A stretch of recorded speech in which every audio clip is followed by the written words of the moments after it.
Assalomualaikum. Ana haqiqatga doim Oltiariqdan kelamiz shuncha joydan. Qachon mashina olsak shumkasini, eshiklardagi rubkasini akamiz uchun chiroyli qilib ko'ngilga qilib berdi. Narxlari ham jo hay bo'lsa ekan. Alloh rozi bo'lsin. Bo'lmasın hoş ekan. Kelaveringlar, hammalarga tavsiya qilamiz. Bor aka, ma'qulmi? Juda ma'qul aka, Alloh rozi bo'lsin. Birinchisi mana sizniki-yu. Ha, doim hamma tanishlar olib kelyapsiz. Alloh taolo doim keladi aka. Bitta ko'rsatib qo'ying. Allohga xursand bo'ldik aka. Mana do'stlar, o'sha bir barmog'ini, mana. Zavoddan ham yaxshi qilib beribdilar mana. Kam bo'lmasdi. Ikkitasi ilindi mana. Mana ikkinchisi.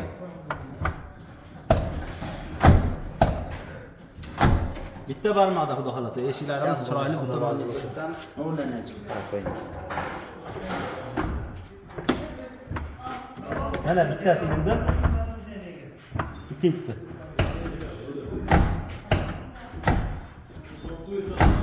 Kimda shunaqa xizmatlar kerak bo'lsa, bemalol murojaat qilishlari mumkin. Manzilimiz Farg'ona viloyati Bag'dod tuman Paxta qishlog'ida turamiz. Sog' bo'linglar, telefonlar yozib qoldiramiz. Ko'rishguncha.